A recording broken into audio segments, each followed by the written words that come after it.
You know that feeling when you finally close your laptop after a long day of absorbing actual heavy news? Like you've been reading about political drama or market fluctuations, climate reports. Right. Oh, the heavy stuff. Exactly, the heavy stuff. And you just want a brief, mindless escape.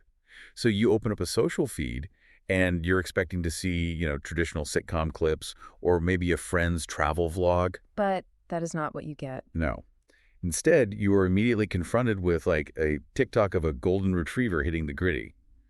And then that's followed by clips from an AI-generated reality show called Fruit Love Island. Yeah, Fruit Love Island. It doesn't even feel like entertainment. It feels like this bizarre synthetic fever dream. You're just scrolling through this endless landscape of mathematically generated filler that is weird, slightly unsettling, and literally everywhere. It's completely pervasive. I mean, it's fundamentally rewiring the architecture of the internet as we know it today. Yeah. The sheer volume of this synthetic content has, well, it's reached a tipping point where it is no longer just a fringe novelty. Right. We're watching this real-time shift in how human culture is being recorded, distributed, and ultimately consumed by the general public. Which is exactly our mission for this deep dive. We are unpacking a phenomenon that has completely overwhelmed our digital lives. We're going to break down what this digital dross actually is, the hidden mechanics of how it hijacks your attention, and why it poses a much deeper cultural hazard than just being, annoying internet filler. Because it is much more than that. Way more. And to give you a sense of the scale we are dealing with here, Merriam-Webster just made a massive announcement. They officially crowned a new word to describe this exact phenomenon, naming it their official word of the year for 2025. And that word is slop. Slop. Yeah, slop. It is a deeply visceral word, but it accurately captures the current digital reality. I mean, it's such a gross word. It is. No. But Merriam-Webster defines slop as digital content of low quality that is produced usually in quantity by means of artificial intelligence. Produced in quantity. Exactly. The inclusion of the phrase in quantity is the critical component there. This isn't about, a human artist using an AI tool to touch up a specific digital painting. It's about industrial scale automation. Okay, so before we get into the actual mechanics of how this automated industry operates, because that's fascinating, it is so wild to me that we collectively decided to adopt a word historically reserved for, like, farmyard waste to describe cutting-edge 21st century technology. Well, the linguistic journey of the word is actually quite revealing. If we look at the historical etymology, slop dates all the way back to the 15th century. And back then, it originally just meant soft mud. Wait, soft mud? That's actually a pretty benign origin. Very benign. But, language evolves alongside human industry. So by the 19th century, the definition had shifted to mean food waste fed to animals. There it is. The pig trough. Right. It took on this heavy connotation of something thoughtlessly discarded, like a chaotic mixture of whatever was left over just thrown into a trough for indiscriminate consumption. And the word essentially stayed dormant in that agricultural context until its sudden, massive revival around 2022. Which maps perfectly onto the rise of early generative AI on message boards like 4chan. Exactly. Because when those first public AI image generators hit the internet in 2022, they were incredibly raw. I mean, they were churning out pictures of people with melting, asymmetrical facial features, totally warped backgrounds. Hands with 7 or 8 twisting fingers. Yes, the many-fingered hands. It was horrifying. The visual output was genuinely disturbing. And the users on those tech platforms found themselves really lacking the vocabulary to adequately describe what they were looking at. Right. What do you even call that? Exactly. And early attempts at categorization leaned toward very clinical academic phrasing. Like people tried using terms like AI pollution. See, AI pollution sounds like the title of a regulatory white paper. It doesn't capture the sheer, unfiltered grossness of a melting, 8-fingered humanoid. No, it completely failed to capture the visceral reaction of the user. Because AI pollution implies a byproduct of a functioning system. Right, like smog from a factory. Precisely. But what these users were experiencing wasn't a byproduct. It was the product itself, and it was repulsive. So they needed a word that conveyed a sense of thoughtless, mechanical regurgitation. And slop fit that requirement flawlessly. It really did. It wasn't just a descriptor. It was a blunt, angry rebellion against the machine. Okay, let's unpack this for a second, because there is a brilliant historical parallel here with the 1990s internet. Oh, the spam analogy. Yes. The British computer programmer, Simon Willison, He wrote a blog post in May 2024 arguing that the internet desperately needed an unappetizing word to fight this automated filler. And he drew a direct line to how early internet users adopted the word spam. The historical resonance of that analogy is incredibly strong. Because back in the 90s, unsolicited junk email was this novel, overwhelming crisis. And if the tech community had just resigned themselves to calling it, like, unsolicited commercial email, the general public would have likely accepted it as novel business practice. Exactly. Instead, they called it spam, bearing the name of a canned, gelatinous, mass-produced meat product. It framed the technology as disgusting and undesirable. Willison recognized that we had to do the exact same thing with AI filler. Like, sometimes the absolute best defense against invasive tech isn't a firewall, it's just good old-fashioned name-calling. It devalues the product instantly. That's spot on, Yeah. because naming a problem dictates how a society responds to it. Willison understood that language shapes our reality, and by labeling this output as slop, we strip away the mystical sci-fi aura of artificial intelligence and reveal it for what it actually is. Cheap automated filler. Cheap automated filler, and by the end of 2024, the term has saturated mainstream headlines. But the technology evolved, right?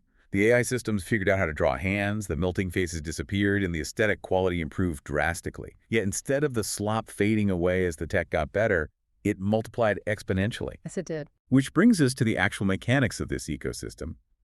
If the aesthetic is no longer explicitly gross, why are people compelled to generate thousands of these images and videos every single day? Well, the driving force behind this massive proliferation comes down to the underlying architecture of social media algorithms. Okay. The creators of slop aren't usually trying to execute a complex phishing scam, and they rarely have an actual physical product to sell you. The entire financial model is built on capturing your attention for a fraction of a second. A fraction of a second. That is the only currency that matters in this specific ecosystem. So it's a sheer numbers game. If an account pumps out 1,000 bizarre videos, they just need you to pause your scrolling thumb for a microsecond. Yes, that microsecond of hesitation triggers what platforms call a dwell time metric. Dwell time metric. Okay. And the algorithm doesn't know why you stopped scrolling. It doesn't know if you stopped because you appreciated the art or because you were utterly baffled by a video of a golden retriever dancing. Right. Can't read your mind. It just sees you paused. Exactly. It only registers that your screen remains static on that specific post, which counts as engagement. High engagement tells the platform to serve that content to more users, and critically, it allows the host platform to serve an ad alongside it. And then the creator of the slop gets a cut of that ad revenue. Precisely. The content is optimized strictly to trigger algorithmic engagement, entirely bypassing human enrichment. And the bizarre manifestations of this engagement hacking are genuinely staggering once you see the mechanics behind them.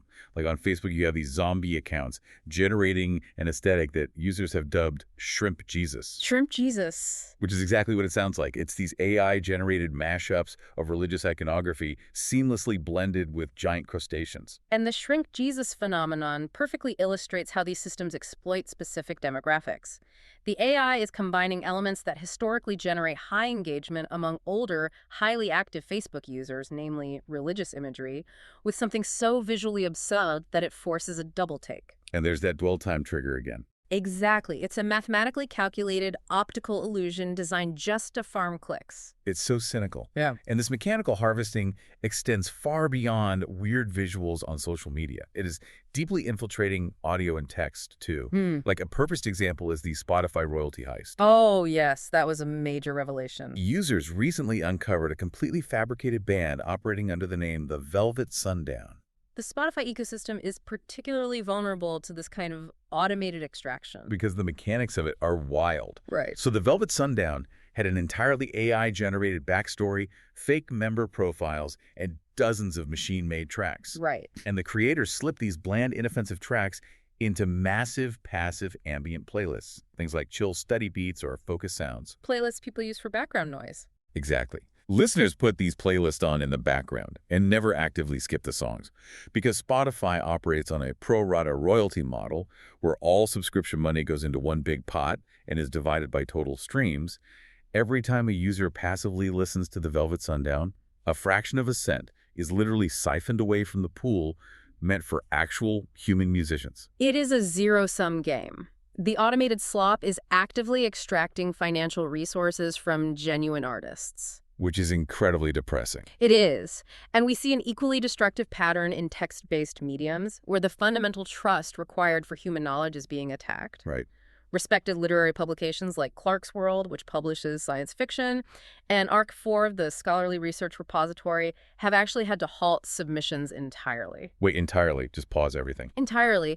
They were physically incapable of sorting through the daily flood of AI-generated stories and research papers. Boy, and the academic side of that is terrifying because the AI is generating something called hallucinated citations. Yes. Hallucinated citations are perhaps the most insidious element of text-based slop. How so? Well, the AI, attempting to mimic the structure of a legitimate research paper, will simply conjure fraudulent references out of thin air. It will invent the names of authors, the titles of non-existent papers, and the journals they were supposedly published in. Because the AI doesn't actually know what a fact is. It only knows what a research paper is supposed to look like. Exactly. It's just predicting the next likely word. So if a legitimate researcher inadvertently cites one of these hallucinated papers, and then another algorithm scrapes that new paper, suddenly a completely fabricated data point is being treated as academic consensus. It creates a cascading failure of verifiable truth, which leads us to a broader, highly concerning question. What happens to the baseline tone of human communication when a massive percentage of our daily reading material is mathematically generated? If we look at the data from the joint study conducted by Stanford University, Imperial College London, and the Internet Archive, the scale is alarming. They found that roughly 35% of all new websites being created right now are AI-generated or heavily AI-assisted. 35%, that's over a third of the internet. If over a third of the internet is automated, that's going to inevitably drown out human voices. So is this just driving a massive spike in aggressive misinformation, like fake news? Well, while misinformation is absolutely a persistent threat, the Stanford study identified a much more subtle, pervasive danger. Okay, what did they find? They found that the sheer volume of automated text is blanketing the internet in an uncanny, overly saccharine tone. The AI systems are programmed to be relentlessly helpful, non-confrontational, and aggressively bland. Right, they're stripped of any colloquialisms or regional slang or complex, challenging syntax. Yes. The researchers quantified this by measuring what they call semantic similarity. They discovered that AI-generated websites score 33% higher for semantic similarity compared to human-written sites. 33%. It's massive. The mathematical algorithms naturally regress to the mean of language. They actively avoid the friction of unique perspectives, resulting in a digital landscape that is literally becoming less diverse in its ideas and its expression. Wow. It is a slow, quiet erosion of distinct human voices, replaced by a sanitized, homogenized average.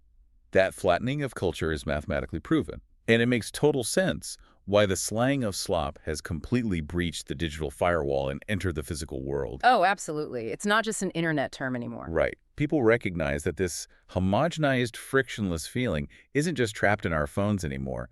It is bleeding into reality. The term has become a universal suffix for any lazy, mass-produced experience designed for efficiency rather than enrichment. Because the underlying business model has transcended the internet. You see this constantly in entertainment now. Like, audiences and critics in Hollywood are routinely complaining about script slop. Script slop. They're talking about generic, checklist-driven dialogue, clogging up modern movies and video games. These are narratives that feel less like the product of a writer's genuine artistic vision and more like a spreadsheet designed to hit 4 different demographic quadrants simultaneously. It is the prioritization of algorithmic trend chasing over authentic storytelling. The goal is to offend no one and engage everyone just enough to secure a return on investment. Which mirrors the exact mechanics of a social media dwell time metric. Exactly. It's the same core philosophy. And it gets even more tangible than Hollywood scripts. Like, tired cubicle workers have started mocking corporate fast casual lunch spots, the assembly line salad places like Sweetgreen and Kava, by referring to them as slop bowls. Slop bowls, that's a perfect application of the term. It is the exact same metaphor operating in physical space. Much like the agricultural waste fed to livestock or the semantic similarity of an AI blog post, these mechanically scooped lunches are viewed as low-effort fuel. It's an optimized slurry served up carelessly to a captive audience of office workers who just need caloric efficiency to get back to their desks. The connective tissue between a social media feed, a a blockbuster movie script, and a corporate lunch bowl is actually profound when you look at it that way. In all three instances, the friction and nuance of a genuine human experience have been sanded down to provide sanitized, mass-produced filler. Now, it's easy to mock a sad corporate salad or complain about a generic sci-fi movie. Those are annoyances. Right, minor annoyances. But when this same automated flattening is applied to historical records and real-time global events, it stops being a minor annoyance and becomes an active hazard. There is a severe cultural threat when slop starts silently replacing actual reality. And this is the threshold where the phenomenon shifts from digital brain rot into a genuine crisis of epistemology, basically, how we know what we know. We are currently watching history not just get rewritten, but actively re-illustrated by algorithms. The historical deepfakes are incredibly disorienting. They really are. The source material highlights these high-definition historical photos that are currently circulating online. You will see images of everyday city life before the invention of modern technology, or seemingly candid shots of New York's Wall Street in the 1990s. And they look so real. They do, because generative AI has mastered lighting, film grain, and depth of field. These images offer a crisp, nostalgic glimpse into a past that we supposedly couldn't capture with such high fidelity. They prey on our desire for nostalgia. But when you actually zoom in, the illusion shatters. Like you'll notice a modern LED street lamp in a photo supposedly taken in the 1800s. Or a smartphone in the crowd. Exactly. Or you'll spot a sleek brand new MacBook sitting on a cluttered desk in a picture explicitly dated to 1994. Those visual artifacts are the only tells. And if a user isn't paying meticulous attention, they simply absorb the image as historical fact. Over time, as these images are shared and reshared, they quietly overwrite our collective understanding of the past. The visual record just becomes polluted. Exactly, the visual record becomes polluted. And it is not just historical pollution. It is happening in real time, during moments of acute crisis where factual information is literally a matter of public safety. The article brings up the deeply concerning example from the aftermath of Hurricane Helene. The Hurricane Helene incident perfectly encapsulates the real-world mechanics of this threat. During the disaster response, a hyper-realistic image went viral across major social platforms. It depicted a little girl wearing a life jacket, clutching a puppy while sitting in a flooded rescue boat. I mean, it is an image engineered in a mathematical lab to bypass your rational brain and go straight for your emotional center. Absolutely. A child in danger, a helpless animal, a catastrophic flood, it hits every single vulnerability we have. It was flawlessly designed to generate outrage and sympathy. However, every pixel of that image was entirely fabricated by generative AI. Every pixel. But the emotional resonance was so powerful that it completely overrode critical thinking. The image was widely shared, heavily cited by commentators, and injected directly into a very real, very serious national conversation as definitive proof of a botched disaster response. And, to be clear, we are not here to debate the logistics or the politics of the actual disaster response itself. No, of course not. The critical takeaway here is the media mechanism. A mathematically generated piece of fiction was seamlessly inserted into reality, and millions of people used it as foundational evidence to form their worldview. When our academic research is built on hallucinated citations, and when our historical archives are flooded with synthetic deepfakes, and when our documentary photography of real-time crises is swapped out for algorithmic emotional manipulation... Let's start falling apart. Exactly. Our collective grip on reality loosens significantly. Well, think about it like trying to find a genuine ancient artifact in a massive museum. But 35% of the exhibits are cheap, synthetic replicas. That's a great analogy. And those replicas get replaced with new, slightly different cheap replicas every single day. Yeah. Eventually, the sheer volume of fake exhibits just exhausts you. By crowding out genuine human voices and real photographic evidence with this sanitized slop, the system forces you to work twice as hard just to verify reality. But you have to expend immense energy. You do. You have to expend immense energy just to find real human creativity beneath all the automated clutter. And I think if we look at the entire trajectory of what we've discussed today, from the etymological roots of pig troughs to the dwell time metrics hacking our social feeds to the semantic flattening of our culture, the core takeaway is paramount. What's the ultimate takeaway for the listener? Knowledge and active critical thinking are our primary defenses against an ecosystem optimized to feed us automated slurry.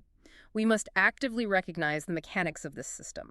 In a digital world that pushes the smooth, saccharine, frictionless delivery of AI content, we have to purposefully seek out the friction of human nuance. I love that. We have to value the messy, complicated, verifiable realities of human perspective. We have to actively choose the human friction over the algorithmic convenience. Thank you so much for guiding us through this incredibly complex deep dive into the weird, wild world of slop. My pleasure. Thanks for having the conversation. But before we wrap up, I want to leave you, the listener, with one final slightly provocative thought to mull over on your own. We talked right at the beginning about how scrolling through this content feels like a synthetic fever dream, where the lighting is perfect, the grammar is perfectly sanitized, and the edges are entirely smoothed out. So if artificial intelligence is going to constantly scrub away our human nuances and imperfections to create this mathematically optimized slop, will typos, awkward pauses, and glaring logical flaws eventually become the ultimate, unfakeable proof that a piece of art or an article was actually created by a real, breathing human being? That's a fascinating thought. Right. Will we eventually look for mistakes as the ultimate hallmark of authenticity? Just something to think about the next time you spot a typo in an email. Until next time, keep your eyes open, verify what you see, and don't eat the slop.